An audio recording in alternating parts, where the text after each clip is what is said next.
Right, we're going to adjourn the closed session and reconvene the open session of the December 15th, 2025 regular meeting of the Board of Trustees. The board did not take any action in closed session. Ask everyone to rise for the Pledge of Allegiance. Pledge allegiance to the flag of the United States of America and to the republic for which it stands, one nation, under God, indivisible, with liberty and justice for all.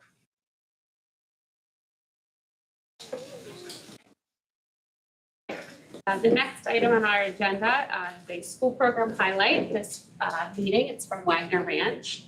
I think once they all come in, Sarah will give us an introduction. So we've got our third graders from Wagner Ranch Elementary School and their three teachers, Ms. Sanchez, Ms. Holmes, and Ms. Brown, along with Mr. Acosta-Brasquez, who will introduce them and their science work that they've been doing, all about extreme weather, which is so common, right? Unfortunately, these days. So we're looking forward to hearing that. Go ahead, Mr. Acosta-Brasquez. Thanks so much, Mr. Castellandri. Good evening, committee trustees, community. It's wonderful to be together. So inspiring to see our wonderful Wagner Ranch scholars here ready to present to you on extreme weather. They've been working very hard with their school teachers who were already introduced, but we can't lift up their names enough. Ms. Sanchez in third grade, Ms. Holmes in third grade, and Mrs. Brown, our wonderful third grade team in collaboration with our wonderful IA and our innovation lab, Tiffany Clone, who's hiding back here. It's certainly a huge part of the success here. And so our teachers are going to introduce what it is you'll have presented to you tonight and also introduce our students. So without further ado, please enjoy our presentation and feel our love for science at Wagner. They're going to go and stand up. And you're going to use those big presenter voices, okay? Big presenter voices. And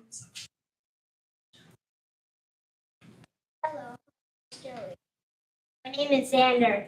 My name is Cece, and we are from Miss Sanchez's class at Wagner Ranch. My name is Damien. My name is Elizabeth, and we are all from Miss Holmes' class. Hello, my name is Christopher. Hello, my name is Luke. My name is Haley, and we are from Miss Brown's class. We are here tonight to teach you about something we are studying this winter. Extreme weather. We visit the Innovation Lab at Wagner Ranch throughout the year thanks to the support of the WAC. We also study science in our own classrooms. For the past few weeks, we have been learning about climates and weather around the world. We have read books, watched videos, and had discussions. We learned about many types of extreme weather that exist here in California and also in other places. Some examples include hurricanes, droughts, blizzards, and tornadoes. We know that people build houses and buildings to resist extreme weather like high winds, heavy rain, and floods. This is important because it keeps people safe. For example, we learned that round structures withstand extreme winds. Houses built on stilts resist flooding, and certain materials hold up better in heavy rain. Then it was our turn to build.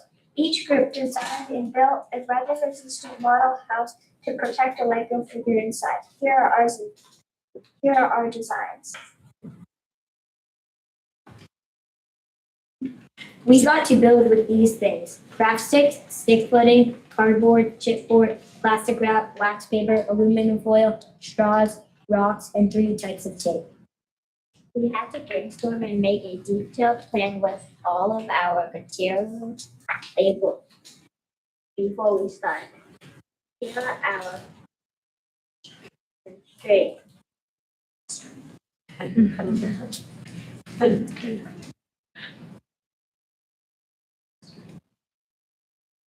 Our structure needs to withstand 10 seconds of wind, 10 seconds of rain, and 50 seconds sitting on a bucket of water 2 inches deep like a flood. Mrs. Flood, did you really bring our project? Not yet. Good job. So the students clearly learned a lot about weather already, but we are not finished yet. Did you know that this is actually their first time hearing this, we are going to go to the Chabot Space and Science Center in February to learn more about weather on the field trip.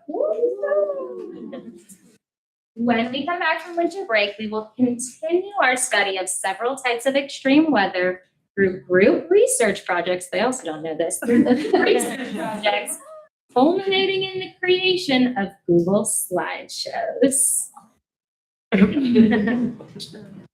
Here is a sample of a previous group's slideshow. It highlights their nonfiction research and reading skills, informational writing abilities, and collaborative efforts using technology. Yeah. Yeah. That's pretty cool.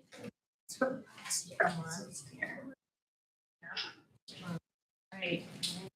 So, I would like to invite up now Mrs. Clone. She's our Wagner Ranch's esteemed Innovation Lab teacher. She's responsible for helping all of these kids create their weather-resistant structures, providing them with all of the building materials, of which Luke referenced many.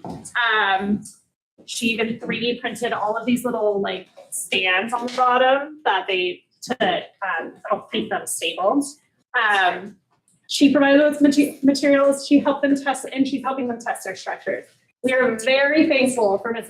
Code and to Orinda for having Innovation Lab as an opportunity for all of our young scientists. Now, Joey.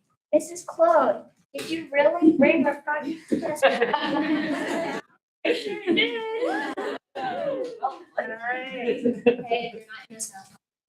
So Ms. Brown's class is going to test first. So we have the next slide. Yes, of course. All right, Haley, do you want to point out some things that you guys did to build this structure?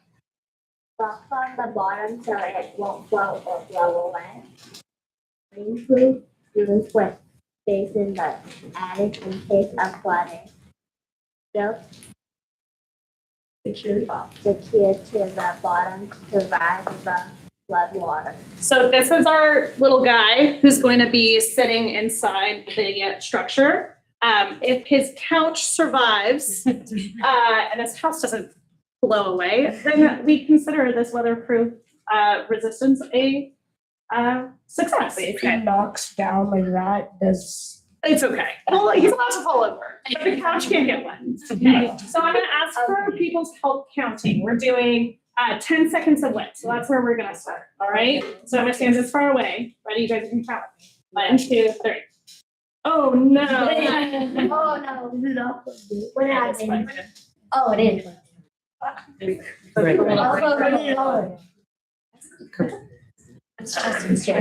Maybe we'll try it straight to the ground. It's okay.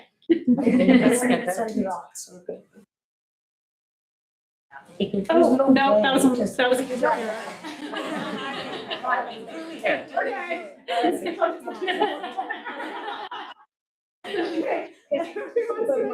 Okay, we're counting. Ready? 1, 2, 3, 4, 5, 6, 7, 8, 9, 10. All right. Okay, now it's got to survive 15 seconds flooded. Ready? In flood waters. Okay, can't float away. 1, 2, 3, 4, 5, 6, 7, 8, 9, 10, 11, 12, 13, 14, 15. All right. Didn't float away, and now it's got to survive 15 seconds of rain. Ready? 1, 2, 3, 4, 5, 6, 7, 8, 9, 10, 11, 12, 13, 14, 15. Okay. No, the guy's already in. That was the Okay, let's see if he's. Please work. What if your hands are wet? They're a little wet, but it's okay. Come on, come out, guy. All right. Luke, does he feel ready yet? Oh yeah. Oh, yeah.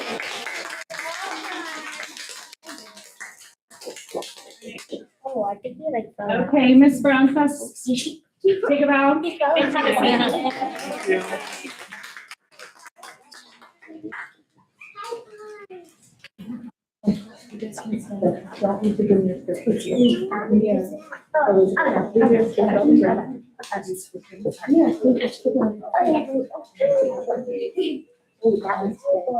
This is Mira and Damien and Elizabeth's house. Mira, could you, maybe all of you, could you take turns reading some of the things that you decided to include in your building? Steps between two lower platforms for safety and security. Round structure to survive high winds. Damien, you can read one.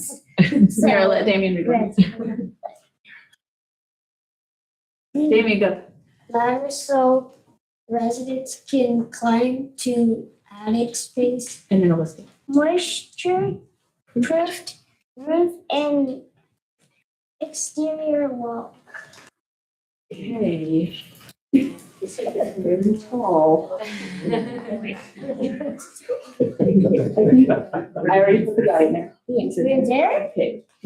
But I did him in the attic, is that where you want him? Yes. Okay. Did you put it? Alright. I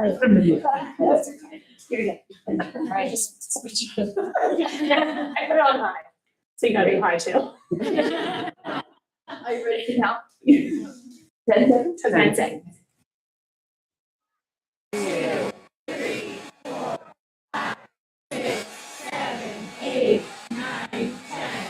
Nice.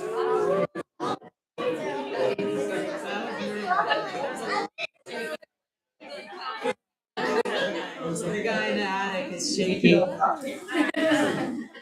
Alright. Wait, does the bottom thing count? It's the guy in, the Lego person is the important part. So if some of the house gets wet, just like a regular house, that's okay. We're interested in the safety of the person. Yes. Okay, Oh, it's doesn't count. sorry. Okay, give us 5 more seconds because we already did them.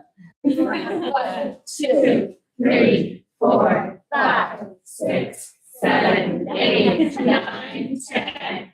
We can stop there. You were all, we were just teaching, learning. Okay, and are you ready for the rain? Yeah. Yeah. Did you do 15 seconds just all the way around, And to be fair? 15 squirts all the way around.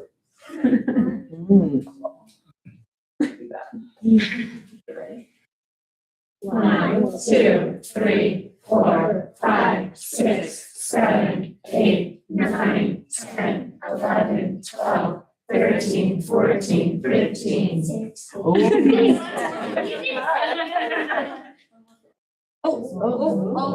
Yes. What just happened?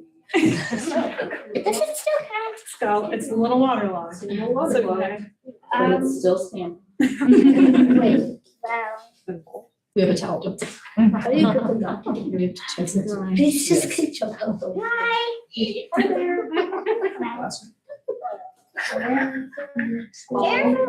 How's that stuff? Is it okay? You're not supposed to have a. My door is kind of small. You can see me was sitting, right? Yeah. Okay, so clean it. Test it. Is it dry? Yeah, it's just completely dry. Nice. What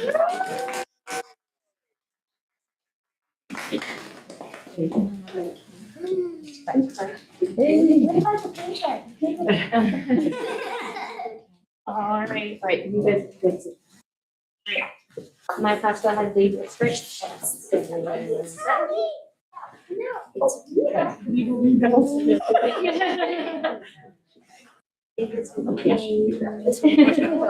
Ah. Still. I'm a bit excited. So build another desk. All right,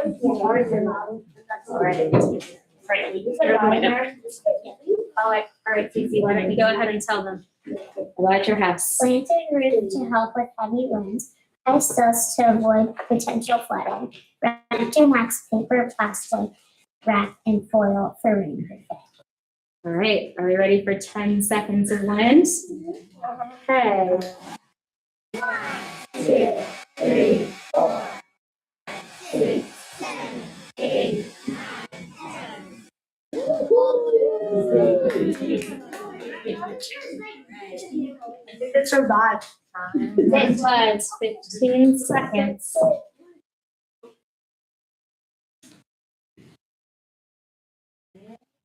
One, two, three, 4, 5, 6, 7, 8, 9, 10, 11, 12, 13, 14, 15. All right, last one, 15 squirts of rain. 1, 2, 3, 4, 5, 6, 7, 8, 9, 10, 11, 12, 13, 14, 15. All right, Let's time for the reveal. You wanna do that on our show? Find it in there. Can you see him? Might have to. Shake him out. Grab him. Is he dry? Yes.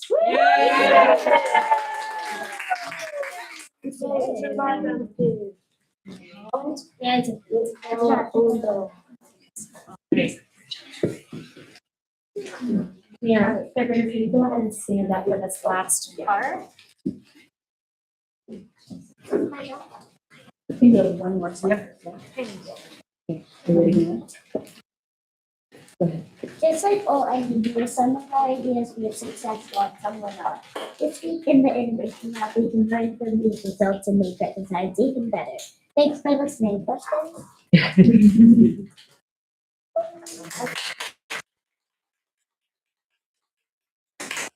Miss Blaine, we've got one more cute little slide for you. Oh, There they go.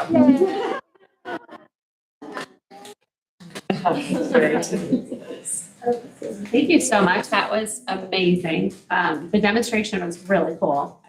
And the work was really thoughtful and creative. And I can tell that you really used what you learned in your experiments. That was awesome. Do you guys have any questions? I'm just wondering how long it took you to build that. Anyone want to answer?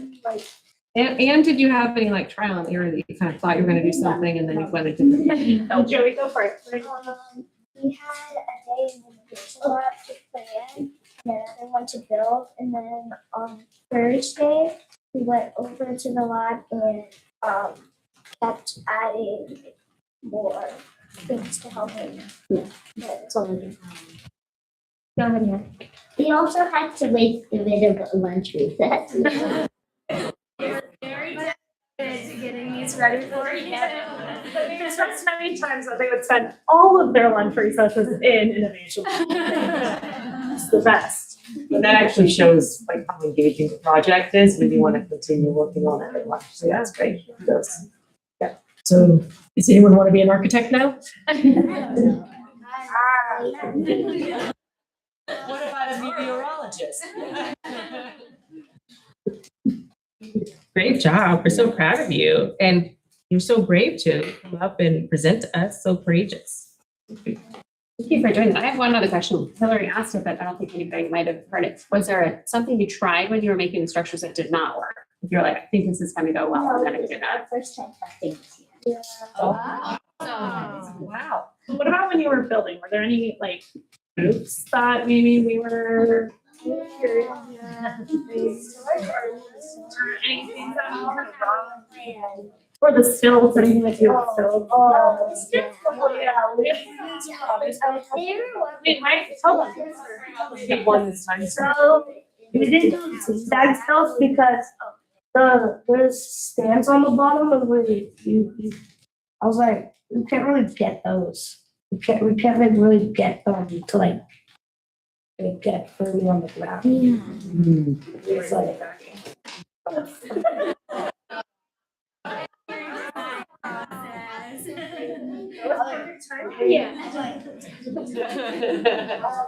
Well, thank you so much for coming in, parents. Thank you so much for bringing your kids here on a Monday night, a busy time of year. It's really, really great for us to see what you are all up to in your classrooms. Thank you. Yeah, thank you.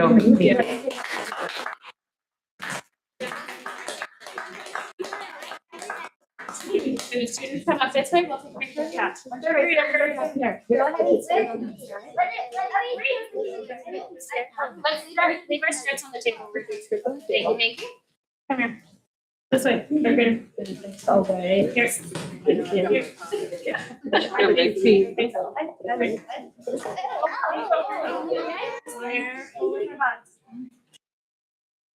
Go stand next to that.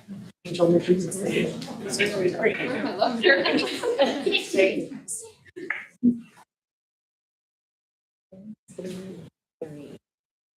Take a few. Sure. Thank you so much. Thank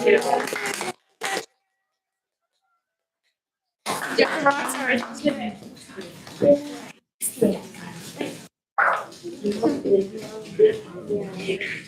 Parents, you're welcome to stay, but I'm sure you want to take. You're welcome.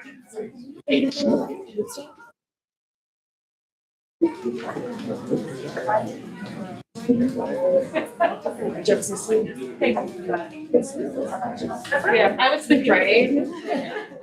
And then they were my brother's an engineer.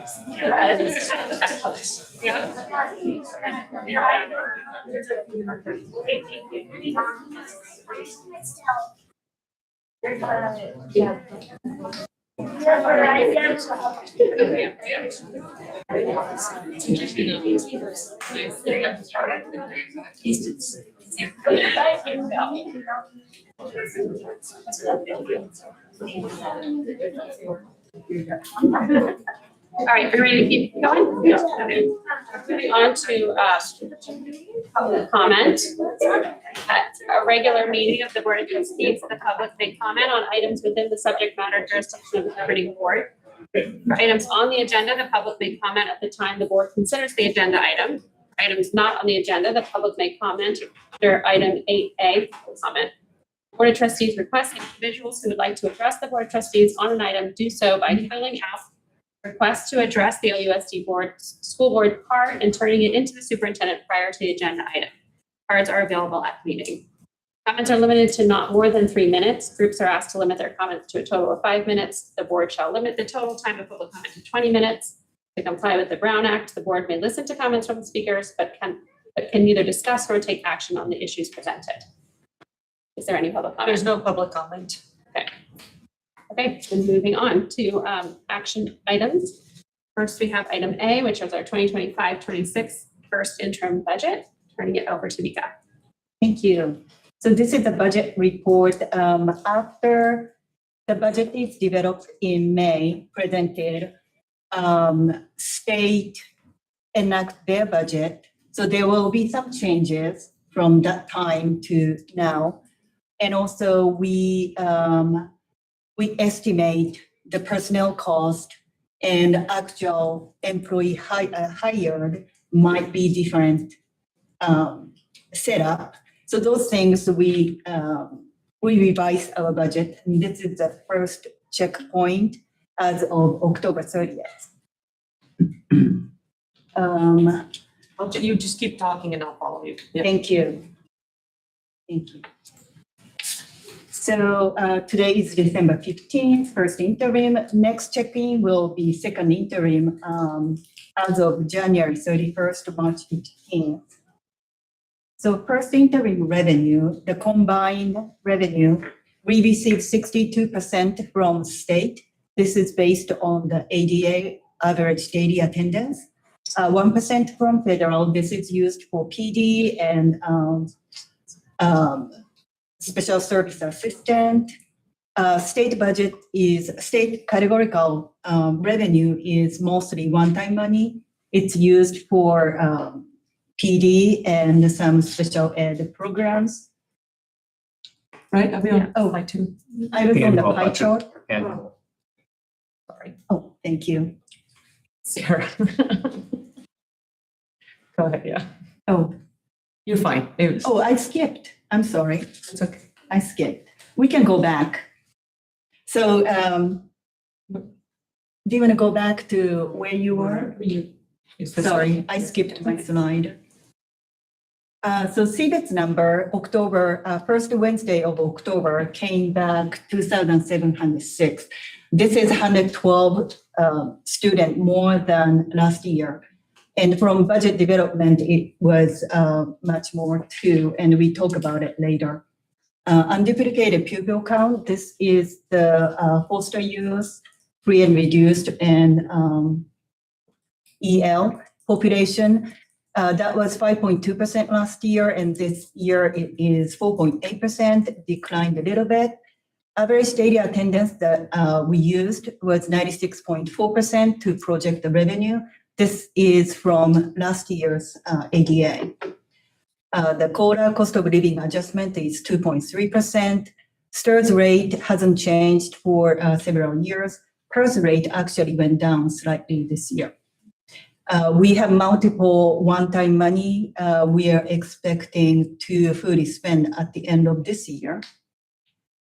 And another one-time money we received this year for 4 years, spending 4 years starting this year. And district can make 9% reserve, 3% plus 6% commitment with a 25-26 budget. And then we can look at the revenue. And so pie chart shows the state revenue, 62%, federal revenue, and the state restricted. This is one-time money and lottery, special ed grants, those things. And local revenue, we received 27%. This is including the parcel tax and the parent donation. Other things are like interest, earnings, and regular donations. So the highlights I listed here, but I think it's easier if we look at it with the numbers. So first table shows the combined revenue change from adopted budget to first interim. So if you can go to the next slide, we separated unrestricted money and restricted money. Unrestricted revenue, general purpose revenue increased about 900,000. This is due to the increasing enrollment. It's 34 more kids than adopted budget. And ADA also improved at the end of 24-25 year. So that was updated as well. Some adjustment in state revenue, it went down, lottery went down a little bit. Local revenue, this 48,000 is mainly field trip revenue collected from parents. And next slide shows the restricted revenue. 6,000 adjustment, 7,000 adjustment. This is small adjustment. 736,000 revenue. This is mainly the new one-time money. Student support and professional development discretionary block grant. We received this year, so we have to recognize the revenue this year, but not like we are going to spend entire amount this year. So next 3 years, it will be deficit spending, but we spend some, but the revenue recognized this year. Local revenue, this is mainly capital outlay, donation from parent club, some adjustment in the revenue that we received from other district for special education student. The next slide is expenditure. The pie chart shows the total of 81% is Orinda's personnel cost. 81% is all combined expenditure. And the books and supplies, 3%, this includes all kind of instructional supply, technology equipment, custodial supplies. Those things are listed in the green part. And the purple one, not only the contract, but this includes utility, insurance, premium, those things. And blue one, 2% is capital outlay, and our other outgo is like indirect cost and also debt service payment. And next one has highlight, but let's go to the chart, the table. expenditure combined. From adopted budget to October 31st, our expenditure increased about 1,270,000. This is including the personnel cost as well.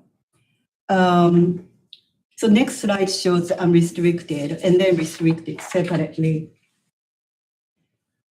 So unrestricted side, certificated salary and benefits and classified salary and benefits. This is to reflect the actual employee and also additional employee that we hired.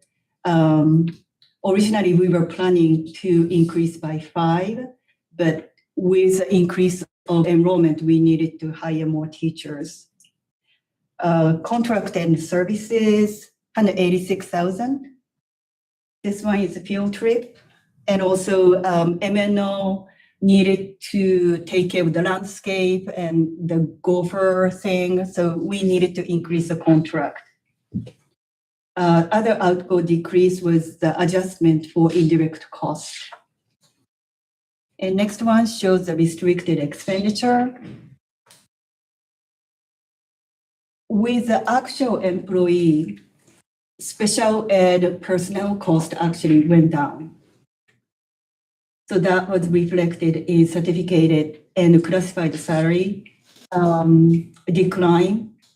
Books and supplies, 100,000. This is mainly instructional supplies, the intervention supplies that we are purchasing. Contract and capital outlay. This is combination. Capital outlay, sometimes we have the services or DSA fees or those things that's coded to contract and service category, and actual construction is coded to capital outlay. So it's hitting both. And this category also includes the nature areas, appraisal fee, and the legal fees.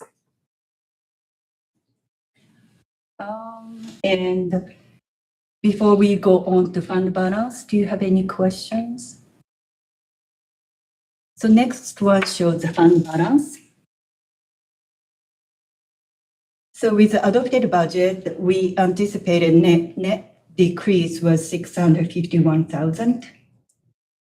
And with the first interim updating the revenue and everything, the surplus is 300,000. And actually unrestricted side, it is deficit spending 255,000. And the restricted side is 544,000 surplus. This is mainly because of the one-time money. Next slide shows a summary of total revenue, expenditure, changes. So you see the revenue increased from adopted budget 2.2 million, expenditure increased by 1.2 million. And again, this is combined. So the if you look at restricted change, you see 1 million increase. This is mainly that one-time state grants and also capital outlay. So assigned the 9%, these are all updated. So first interim, the unassigned amount is $9,000. And assigned includes the school site money and also the personnel cost for next year. It was included in the assignment. Next slide shows the other funds, how we anticipate we are gonna end the 25-26 school year. All of it will end with positive balance. Deferred maintenance I listed here, but we start with 0 beginning balance, and we don't have any plan to do the interfund transfer. So it will end 0, and anything comes up, it will be paid out of general fund.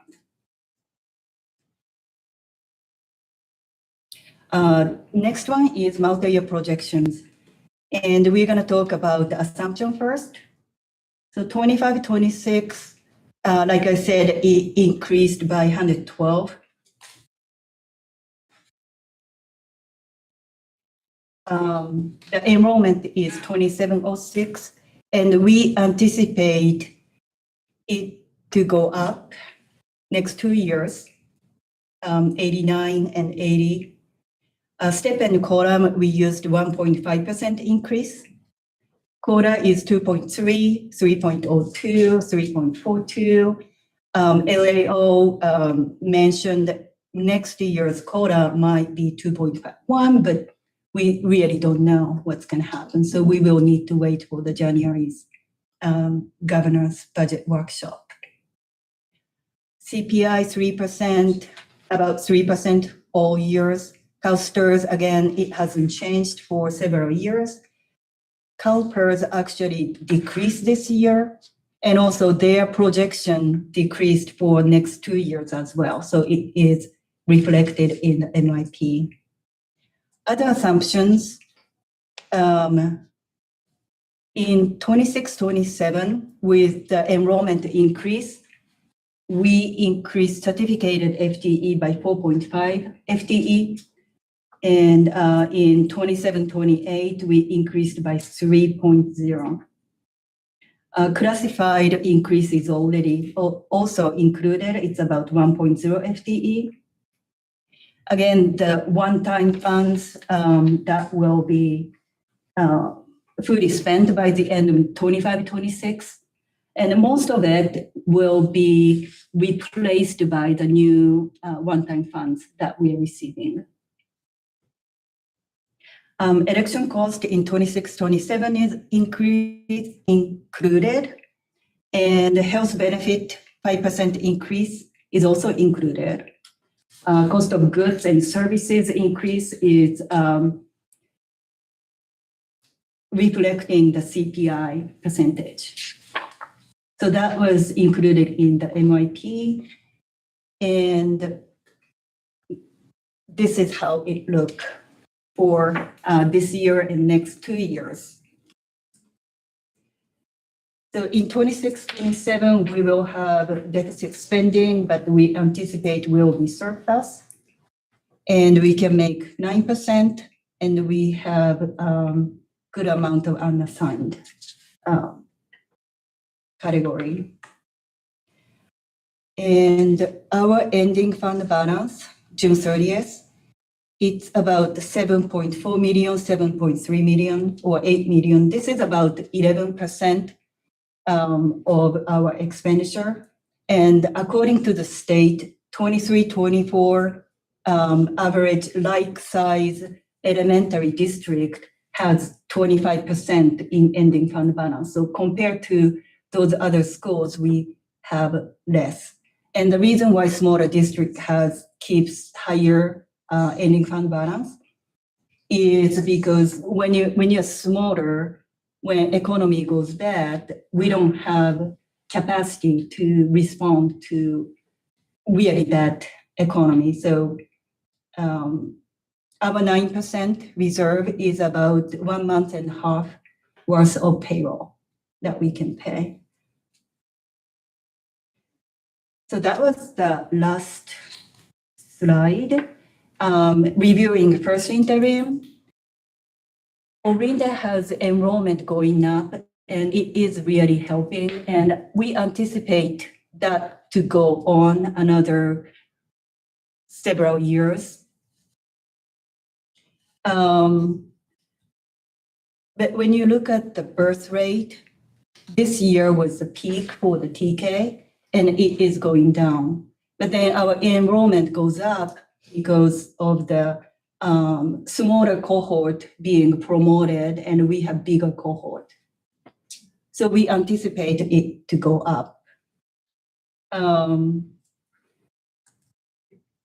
the categorical one-time money, state one-time money that we receive, we spend about $200,000 every year for next 3 years. And that was the last slide. Budget certification, we are bringing it to you with a positive certification, and this is for your approval. Mika, Thank you. any board comments or questions? Just a question on the birth rate. Because, I mean, also a lot of families tend to move to Orinda when they have young children. So does that also count for like the families that move in after their children were born, but were say like 2 years old? So that's sort of like a, We don't count it, we don't count it as birth rate, but they're clearly in our enrollment. yeah, I just wonder if maybe it's not quite so extreme as it looks because we know, you know, that there might be more children. Yes, so there were more kids moved in during that time, so it's not as huge of a difference, yeah. And then also we were accepting more inter-district transfers at the time were coming in and the other districts were releasing them. There's actually not as many releases happening from other districts. So we don't have as many inter-district transfers to offset those low birth rate years either. Okay. But our enrollment is up because of the cohorts are bigger and birth rates and TK and so on, so. Yeah, so birth rate is just one indicator Right. that can help us. But opening up the TK sign up early this stage, it really helps with the projection. And it's just so hard to predict in the future, the birth rate too. But we've had the last 3 years of summer enrollment of Orinda, population just coming in and the houses turning over has been much higher than anticipated. So housing turnover, yeah. Any other questions or comments? No, just, go ahead. You may have already mentioned, so the deferred maintenance fund, what does that cover? Because I noticed it's 0. Right, so if we contribute, deferred maintenance fund can cover like deferred paint schedule or something Project. big. Yeah, big project. And since when we don't have the money there, we can either take care of it with Fund 40, that is Special Capital Outlay Fund, or General Fund. So it's always 0. Well, we Well, wish it unless we- wasn't, but it's hard to catch up. So the problem is that our deferred maintenance has not been set up ever in the past, so, and our buildings are in need. So every time that Stuart brings in that project, the list, it's unfunded until we're sort of playing catch up.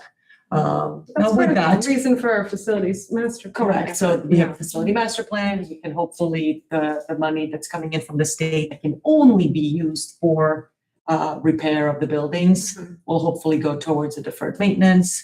And then also, so there are some things that are being covered that were not on a deferred maintenance plan, but actually modernization of the buildings. So for construction, we can use building fund, developer fund, developer fee fund, special capital outlay fund. I'm blanking. Oh, and county state, the one you mentioned, that one, we don't have money yet, but Fund 35. But that won't go in the deferred maintenance fund, then that'll be a separate fund? That will be separate. But towards deferred maintenance Yeah. project, Right, but it'll be a separate fund. correct. Different resource, yeah. Thank you for the comprehensive report. Is there anything we should be, you're concerned with this first interim? I think Orinda has been managing the program really well. And I think we stay conscious about one-time money is one time. And I think we'll be. Steady. Thank you. I always appreciate how carefully you are keeping the numbers because they always seem to match what we've seen before. And I appreciate the explanation about the one-time money and where it's sitting on the revenue side right now. That accounts for the difference in what we saw last time versus the actuals now. So it all makes sense. I just appreciate all the work that goes into keeping this on track. Thank you. Yes, thank you. This item, go ahead, sorry. Is Basque revenue in here? Yes, which one is, wait, that's Fund 63. Towards the end. Slide 19, thank you. Got it. Okay, thank you. Yes. 63. Yeah, okay, thank you. Any more questions? Any public comment? No public comment. Okay, so this item is on for action. Is there a motion? So moved. Second? All in favor? Aye. Motion passes. Okay, moving on to the OPEB contribution. Mika, back to you. Yes. So there's a guideline for the OPEB, and it says once a year, we are going to review it, and we brought it to the board at the last board meeting. We are bringing it back for action. At this point, we recommend to keep it the same, 10,000 contribution. And the trust account. We did look at this last meeting as well. Is there any comment or questions for Mika? No, I think that makes sense. Same, I think that's what we can do right now, Yeah. given the rest of the stuff that's in our budget. Any other comments? Any public comment? No public comment. Okay, this item is also on for action. Is there a motion? Mrs. Hillary, I move that the board approve the continued minimum contribution of $10,000 only. Mrs. Benita, second. All in favor? Aye. Aye. Motion passes. Now we'll move on to our discussion item, the first one being the Wagner Ranch Nature Area update. Linda? Yes. Well, just wanted to give a quick update because it felt like such a big moment and not to acknowledge it in our board meeting. But around what's going on around the nature area, and it's been actually in the news and in the papers and all sorts of press releases. And I know there's going to be a lot of work done in the coming months and years. So the big update is that there was a change in property ownership for a section of our property, and that's on Wednesday of last week, December 10th. The Orinda Union School District and John Muir Land Trust actually closed the sale and purchase agreement on the portion of the property known as the Wagner Ranch Nature Area. So we're thrilled that this has been, when we have entered into this agreement. I mean, it's been years of work on this, and when we're looking at the old documents around this property, it seems actually it's been decades of this work. It's just the negotiations of who is it with and how to make sure that this area is safe, secured, preserved, for the community and in the right hands. So we're pretty excited to have partners like John Muir Land Trust.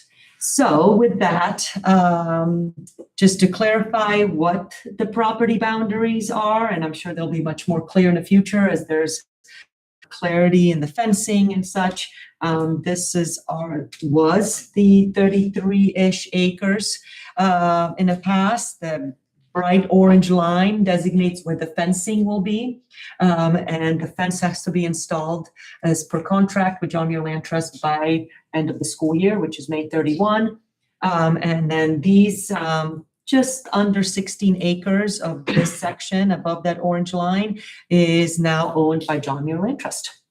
And then the area right below that orange line and between the school property remains under the ownership of OUSD, and it will, we plan to reopen it for student use for science and outdoor education. So there's that map, and we'll have to change our school map soon enough. So we want to take an opportunity just to express some gratitude to a couple of different individuals. One is the first a sincere gratitude to our state assembly member, Rebecca Bauer-Kayan. It was a few years ago, actually, that we applied for a grant. It was a little bigger than $1.5 million because it included the entire property support. But we're excited to have the $1.5 million in state allocation to support the conservation and reopening of that property now owned by OUSD, so much smaller in scope than the nature area now belonging to John Muir Land Trust. So we just want to say thank you to the assembly member and to Michelle Henry in her office, who's been working very closely with us in writing the allocation grant and negotiating back and forth on all sorts of items with that. So we also want to say thank you to the city of Orinda. When it was time for the grant to expire, they really stepped in and made sure that the funds were secured and not taken back by the state. And that's the former city manager, David Biggs, and the current city manager, Linda Smith. And then all the members of the city council over the years who've been involved in making sure they help support this effort. So just want to say thank you to them. I've informed all of them that when we have some sort of official reopening of the nature area, I don't want to call it ribbon cutting, but whatever it is, that we would call them over and do, when it's safe to enter, and then we would do some official reopening and so on. So with that, I'll just say really quickly the next steps. I mean, clearly we have a new neighbor and a new partner on the property, and they're moving fast. There are, if you go on their website, they have established a goal of 5 million in fundraising to just even remove the trees and make the area safe on their side. That they have some timelines on there, and they're already fundraising for that property. But we do have a lot of timelines going on with regards to, like I said, the fencing, establishing signage changes, the changes on even, gates and who has the locks to the gates and access. And we have a lot of easements there and so on. So it's really taking that contract that just closed and putting it into reality when you have a new neighbor. So they have their timeline for improvements, and they are, it looks like they're going in spring of 2026, which is coming up in a few months, for community input on what is the best use of their property. So, and for us, we are just looking for transfers of funds right now. Mika's working with the representative from, tomorrow it's happening. Well, that's news as of publishing of this. So the Orinda will get funding tomorrow. And we already have a general budget, but really most likely after the winter break. We'll start getting our estimates of what is the priority in making our area safe. So we can start actually getting work in there in making the structures cleared out, and then the trees cleared out, and getting the area designed. And we'll talk to our school community of what are the needs, and assess programming for the future. But our priority is safety. So with that, that's the next step. So we also will have FAQs, and the website's also published on our website as well. So with information, what it looks Will like. the funds be put into a separate fund like we have for other? Yes. Yes, to restrict, yeah. Yeah, so it's restricted funding. It will be in a separate code, just like what you saw Yeah. there. And we will have to annually report to the state on how we're spending it, so that it's allocated to what it was. Do we have a Actually timeline we meant have to to. spend it by? No, No. but we can do it by the end of the year, that we're making progress, and that it's within that designation of how it was allocated to us. Yeah. The reporting is until that, the funding is gone down, or is it Correct. forever more? Okay, No, until its funding is gone. thank you. Yes. Just wanted- Yeah, no. After that, the state's out. Yeah. Yes. Yeah, that's the only obligation to the state, is just while there's funding. Other questions or comments, or? Just exciting. I'm sure we'll be back. Yeah, Yeah. yeah. This is good. This is exciting, and I'm, as board member, looking forward to the next steps in terms of thinking about how to get that up and running again, how to plan it for use. We're excited too. We're ready to roll. Okay, that was it. Any public comment? There's no public comment. Okay, and this is just a discussion item. So moving on to attendance and absenteeism report. Okay, so this is our annual report to give board an update on just how our attendance and absenteeism is going. How our students are attending our classes, and what does it look like? So what I'll cover in the presentation is just the fact that actually school attendance matters, and why does it matter? Types of absences that students have, and we'll provide some data in this most recent year, and then some attendance improvement strategies that we implement within the district. So why do we focus on attendance, and why do we even talk about it? Is, well, first and foremost, there's strong correlation between attendance and learning. Students learn when they're in the classroom. There's absolutely nothing that can replace what we saw tonight with the engagement of students in the classroom, and then direct instruction from the staff, and then interaction and engagement with their peers. And along with that, the social emotional learning development, especially at the early age, but also through our middle school, peer interactions are critical. Regular routines contribute to well-being, learning how to interact with the students, with their peers, learning what's appropriate, what's not, is a huge part of development. And we want our students to learn when they're being taught by their teachers, who can teach them what is appropriate and inappropriate reaction. We also look at student well-being through the lens of chronic absenteeism, because that can be a sign of some other risk factors. Students will often avoid school if there's something else going on. So we look at student absenteeism. Are they chronically absent? Why are they missing? Sometimes that's a sign of something happening at the school or at home, either academically or social emotionally. So we want to look at what's going on.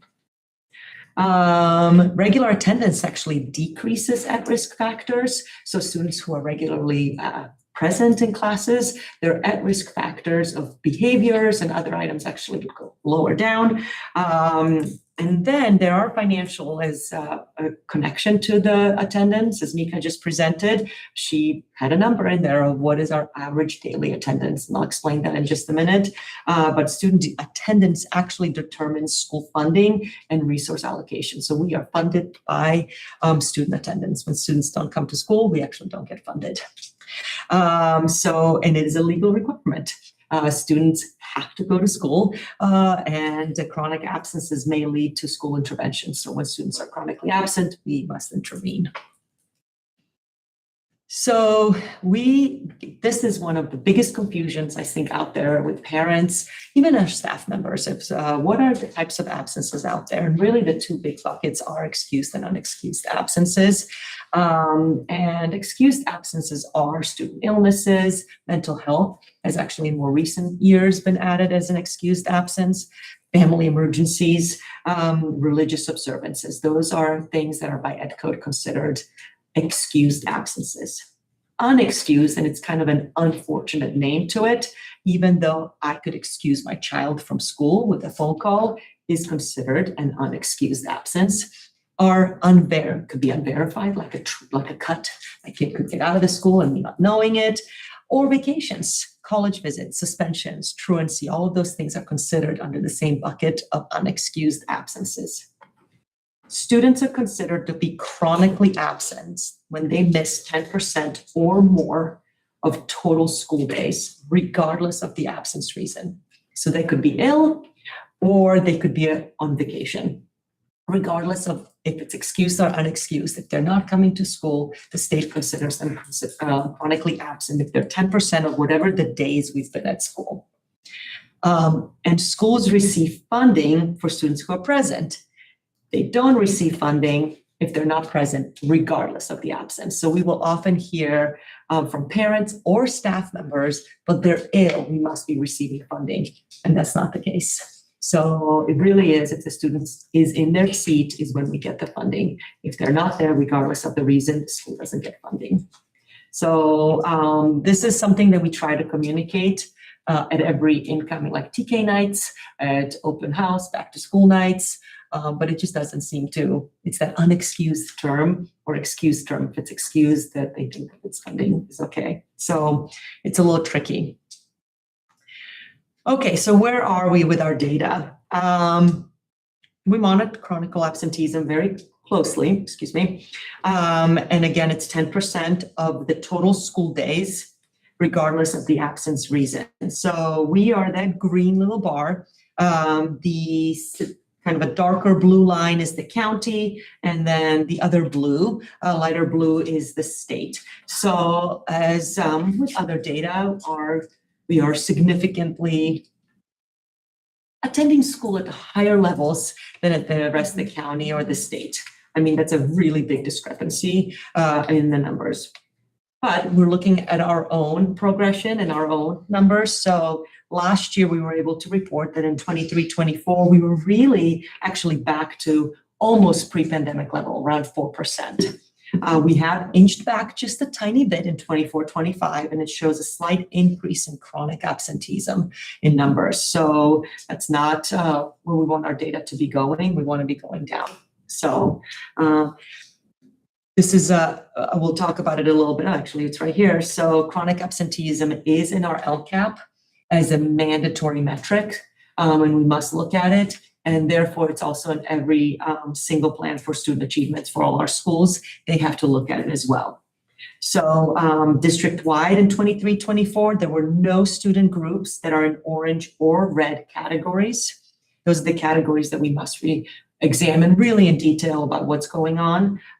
While in 24-25, we show 2 student groups in orange level, students with disabilities and students that identify as white students. Just as with regards to the metrics, the state looks at current status, the data, and the change. So you could have, 2 schools could have almost similar status, but if one is improving and one's declining, you could be in 2 different color levels, depending if you're trending up or you're trending down. So those are our district-wide numbers. Each, and the schools we have on this next slide. And they've actually reported on last year's data in their single plans because this was available the day of their presentations being posted. So they'll be working on this for the rest of the year. But we can see Del Rey and Glorieta having, being in green, and Wagner Ranch, Sleepy Hollow, trending downwards a little bit, going towards orange, even though their numbers are pretty similar to Wagner and Glorieta in the 4 percentile, right? But they were declining or increasing in absenteeism. And then we have a pretty significant increase in chronic absenteeism at OIS that's visible right here. And therefore, actually, their data shows orange, which is are most significantly chronically absent right now. So that's something that they're looking at in a lot of detail right now. And that's last year's data. So when we examine absences by reason, again, this is a really, I don't know how much this actually tells because parents call in excused and unexcused absences for all sorts of reasons. So, but we look at it anyway. So what we're seeing is increase in excused and chronic absences from 23-24 to 24-25. So more of our students are absent due to excused absences than unexcused absences. And you can see the school sites are similar with Glorieta actually dropping down in those numbers, but increasing in unexcused. So, yes. And then we go down to absences by grade level, and that should say 23-24 and 24-25. The title in the graph is correct. So, last year, when we looked at this data and we were presenting actually to our incoming TK parents, we want to make sure they know that attendance matters, unlike in preschool. So we explain to them all about attendance. And then we tell them that the TK students and 8th grade students are the most absent students. So we have actually seen quite a bit of improvement from the year prior, 23-24 to 24-25, when the TKers were really informed quite a bit. So that's a huge improvement for us. And with that said, they're still pretty high in comparison to other elementary school students. And the more we have now, that affects our total ADA numbers and chronic absenteeism.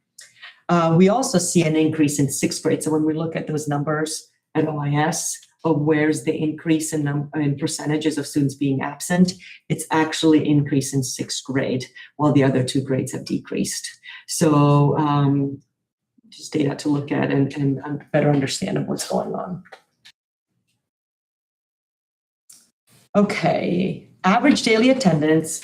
I call this a pretty boring graph because there's not much of a change. And I point out, though, that when we look at the year from 21-22 to 22-23, when we dropped down by 1%, which seems so small, that was a loss of about $250,000 in revenue to us.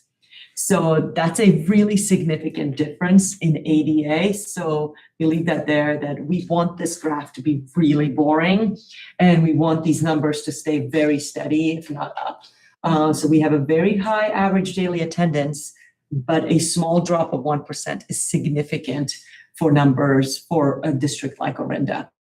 So with that, we're hoping, so last year's ADA, P2 means it's a springtime average, not fall-time average, is 96.4, about 4. So current, this is our unofficial ADA. Basically, we're pulling in the P1 average. It tends to drop down a little bit, right, Mika, between now and end of the year. So we would be excited if it's 96.89. However, it is, we're anticipating it just to drop down a little bit between now and end of the year. So, but we look at it to see where we are and what we can anticipate as we move forward. And then we also look at it side by side to see where the numbers are, and the principals use that as well. We also, because we would get this question in the past of what is a 1% of ADA, so Mika informed us last year that it's 1% of average daily attendance represents each child attending 2 days of school instead of being absent. So nice statistics to know how we improve our ADA. And so something related to attendance is also independent study. Independent study is when parents can request basically independent study work that they are to complete while they are absent and then turn back in. It is then graded, corrected, looked at, examined, and then the district can submit that work and get ADA funding. As if the students were present for those days. We have pretty high numbers of students actually requesting the work. We have improved some of our procedures last year. We had a lot more students actually requesting and then not completing it, which that just means actually the teacher is preparing the work, giving the work, and nobody's doing it, and they're still absent and we're not getting the money. So because we get audited actually annually on that work by the auditors to make sure that we're complete, because they don't want us getting money for the work that's not completed. There's signatures, there are requirements, there's work that's requirement, all sorts of things. So so some of our improvement in procedures has actually resulted in the completion rates too. But this actually probably shows a little bit more of a number. So we don't know if the numbers of independent studies have increased or is it better completion rates. So we'll just keep monitoring on that because we don't keep the numbers of requests. That was one of my questions, is how this compares. The sites do, but they're not comparable in how they keep them, so we don't include it in here. Yeah. So we encourage that students complete independent study work if there's a known extended absence. So right now, there are parents that are traveling around spring break, usually around 4-day weekends. So if we know, we would rather that students do some work as opposed to missing on work, then the district can actually recoup some funding, some learning can occur. But we also know that packets cannot replace class learning. So there is a board policy later on the agenda for the board to consider. The law has changed recently, I want to say last year, kind of in the springtime, where the state has actually changed from 5-day minimum to be an independent study to 1 day, which we had followed the law, but we actually think that encourages a lot of absences. It's a tremendous amount of work on our clerks, principals, teachers. So we're recommending a change to 3 days. So it's to see if we can recoup more funding. We also had heard anecdotally and that there's parents that, they're taking 5 days off just to get independent study, but they really want to take 4 days or 3 days. So we think that that's a good balance to start with right now. So it would be interesting to see, I know you have it by school, but to see it by cohort or grade, just for future. Or do that. Right. I'm looking at, Yeah. so independent study by grade. Yeah. Mhm. Okay. Okay, last thing is some attendance strategies. I mean, the number one factor is the teachers. Teachers encouraging attendance in the classroom matters the most. And then we have done communications in the past, and we'll continue as well about our school and district communications relating to importance of attendance, what different absences mean, and now if we have a revised board policy, we'll make sure that we can communicate that out as well. Probably do that January because we don't want to requesting tomorrow. Independent studies. The barriers, we want to make sure to determine what are those barriers that are, why are students, if they're not coming to school, why are they not coming to school? So really going backwards and addressing like what are those barriers in their way. So there's a lot of work done there. We just talked about independent study. We're constantly reviewing data analysis. They're done really quite a bit at the school site because it's much more telling at the sites what's going on, really kid by kid, class by class. And then there is a team approach. Each school site has a student attendance review team. They do it in their student review teams and their student attendance review teams where they meet and the team actually discusses attendance strategies to address those barriers, communications, making sure there's letters being sent. And then, if there really is a necessity, we convene a SARB, which is a district review board to address the attendance strategies. So with that, that's that. Unless there's any questions, I'm happy to answer them. I'm just trying to remember for independent studies, and I'm just looking at the policy to see if it had it in there, but how much time families have to give the teacher to put together the package? It should be equivalent to the days, right? Sarah, do you remember? You just It's revised. not in the policy. It's not, I was just. But there's a looking best at it to practice. see I think that. we've done It's 2 1 week. weeks or 1 week. Yeah, that's my recollection. But I think Was it 1 that, week? yeah. Is it taken, yeah, Just trying to protect our teachers. absolutely. Time on that, yeah.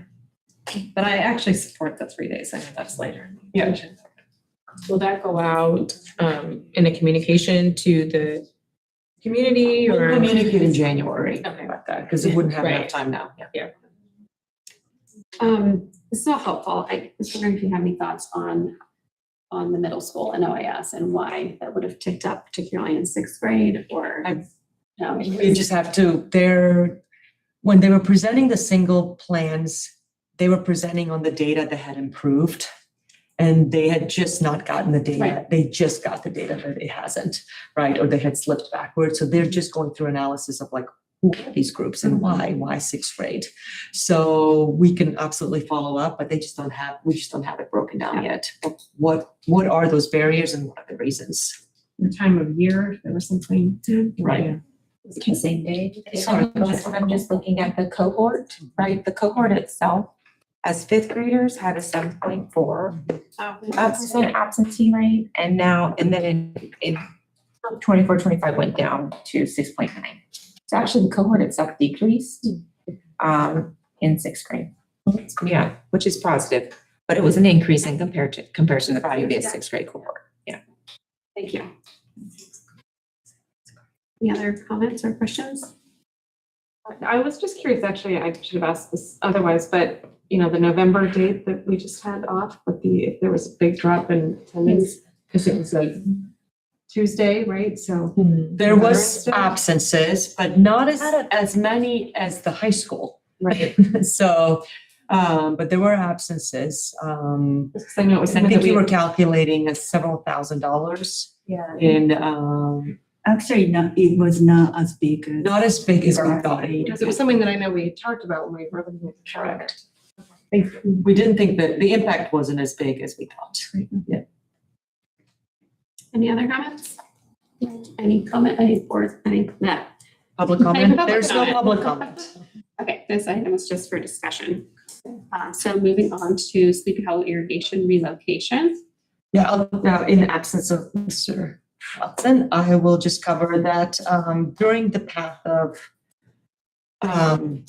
during the modernization initiatives, there was a path of access was being done at Sleepy Hollow that was conflicting with some of the irrigation that was already there in place. So they actually had to relocate the irrigation controllers and change some of the irrigation wires.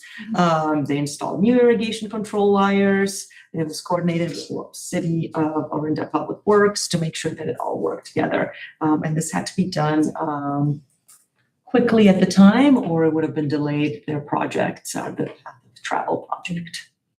So, and it was worked with McKinn and Company in the amount of $16,632. Necessary. Yeah. Absolutely, yeah. So not much to comment on there. Any other comments or questions about this? Okay, any public comment? Okay, is there a motion to approve? So moved. Second. All in favor? Aye. Action passes. Did you have something? No. Okay, sorry, I was ready. And the next thing on the measures E&I, the approval of the CBOC member terms. Sure, so the board approves the members of the CBOC, and the CBOC members are actually a legal requirement for us. And their terms are a legal requirement. What we have the ability is within the CBOC bylaws to determine if they're 2 or 3-year terms and how to stagger them. But legally, they can only have 3 terms, and they have to represent these categories as by law. So with that, we do have one CBOC member, Michael Yao, who we are asking for term 2 to be approved. And he's been a highly valued member, and he's actually currently elected as the vice chair. And the bylaws allow as unless in this gap time when there's no board meetings, that they just continue running. So it was a 2-month gap, and he was allowed to be a CBOC member until it comes to the board, because they didn't have their meeting yet. So to do that, so the board the staff is recommending Michael Yao for his 2nd term, and he has agreed, if the board approves it, that it would be a 3-year term. So as opposed to a 2-year term. With that, I will just note that in May, we will have 3 members leave, and these are 3 original members. That's Sandy, Brad, and Yaz and Lee, who were actually involved with the running of the Measure E&I. But there is, we have looked all through the bylaws and the legal to see if we can extend them, and we cannot extend them to term 4. They will be here through the ending of this report, and then we will kick off during the summer looking for their replacement. And the bylaws allow that they serve until a replacement is found. That's good. So. And how are replacements found? We publicize, it actually states we have to publicize them in local newspapers, on our websites. So we go through, we've done Orinda News, East Bay Times. Well, usually Orinda News is the best, Orinda Weekly. We go through Chamber, actually, of Commerce, and then our own parent websites. So we've had years with only 5 members for a long time, for a couple of years, and we've been really lucky. Last time when we advertised, we had actually quite a few. So. Any comment? No comments. Sure. From the public. Okay. Any public comments? Public comment. I appreciate the board members who serve on this to help us with this. So happy to extend for anyone who wants to keep doing that. We will. This item is on for action. Is there a motion? This is Hillary. I move that the board approve the revised CBOC committee terms. Mrs. Benita, I second. All in favor? Aye. Motion passes. Moving on to board policies. Items listed under the board policies section are typically updates and new policies or administrative regulations that have been recommended by the California School Boards Association. These policies are generally acted on by the Board of Trustees in one motion. There is no discussion of specific policies before the board vote unless a member of the board, staff, or public requests specific items be discussed and are removed from the board policies section. It is understood that the administration recommends approval of all board policies as presented. Each item in the board policies section approved by the board shall be deemed to have been considered in full and adopted as recommended. Any discussion from the board? Any public comment? No comments. Is there a motion? Hillary, I move that we adopt the board policies. Mrs. Benita, I second. Neither gets it. Got it. All in favor? Motion passes. And that brings us to communications and announcements. Yay.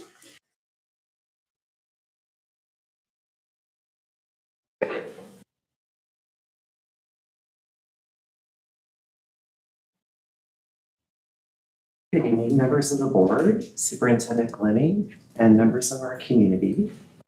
I'm Charles Shannon, President of the Orinda Education Association, and tonight I want to take a moment to shine a light on the incredible effort and dedication demonstrated by our Orinda Union School educators as we conclude this portion of the year and go off to our winter break, which we're all looking forward to. We all know that our student scholars are diverse, very bright, and uniquely talented.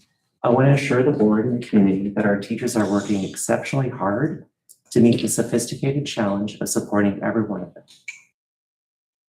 This means that our professionals are constantly innovating and adjusting lessons to ensure that whether a student needs advanced challenges or targeted foundational support, they're receiving precisely what they need to thrive. This level of individualized attention takes immense effort, preparation, and heart.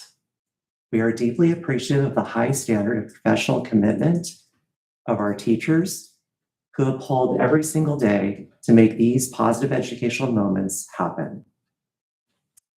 Finally, this dedication is amplified by one of the greatest strengths of our district, their supportive families.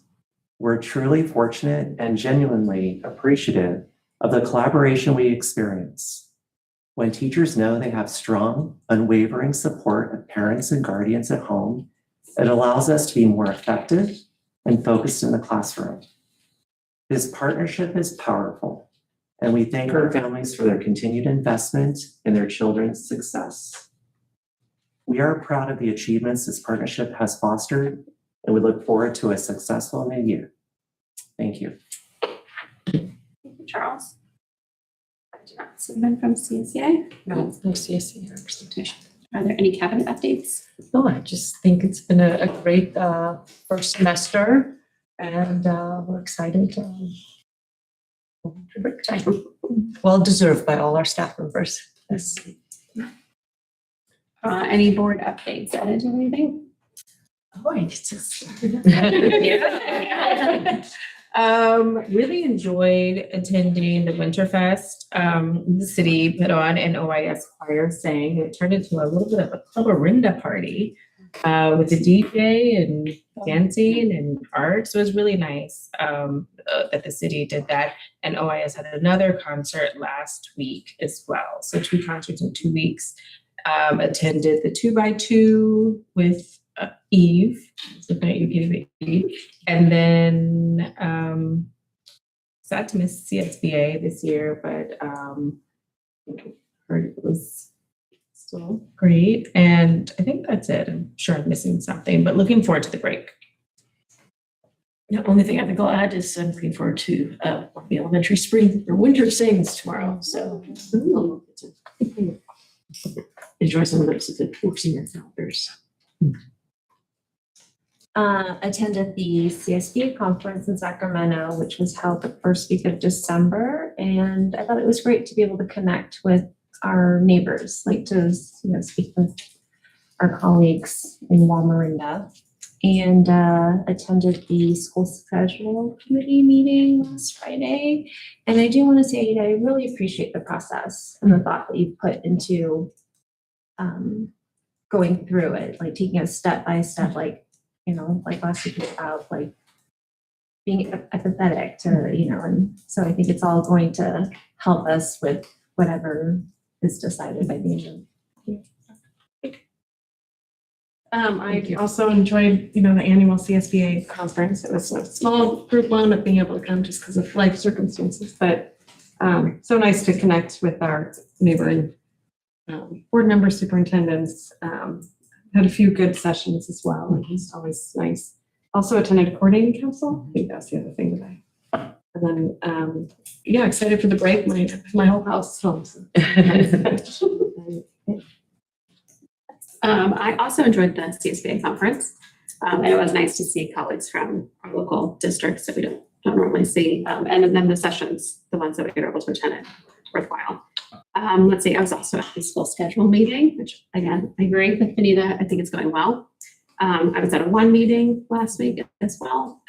They do such great work and important work, so it's nice to be there and hear what's going on. And then Ed and I have board coffee on Thursday. And then I'm looking forward to the break. I think that's it from us, yeah. Okay, so moving on to the consent calendar. Items listed under the consent calendar are considered to be routine and are acted on by the Board of Trustees in one motion. There is no discussion of these items before the board vote unless a member of the board, staff, or public requests specific items be discussed and are removed from the consent calendar. It is understood that the administration recommends approval on all consent items. Each item on the consent calendar approved by the board shall be deemed to have been considered in full and adopted as recommended. Is there any discussion of items? Okay. Looking for an action. This is Hillary. I move that we approve the consent calendar. Second. All in favor? Aye. Motion passes. Okay, future agenda items. Did you want to? Sure. So our next regularly scheduled board meeting is in the year 2026.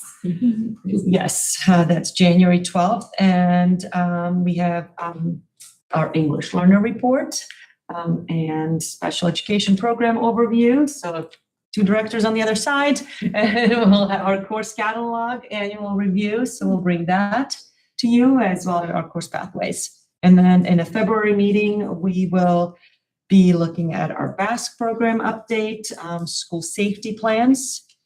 And then we'll start really fully planning for the next year with our LCAP mid-year progress update, which kicks us into the governor's preliminary budget update and our budget planning and our LCAP the next year. So I need to start all over. Yeah, here we go again. Great, thank you. That brings us to adjournment, nice and early. So is there a motion to adjourn the meeting? So moved. Second. All in favor? Aye. Meeting adjourned. That was very fast.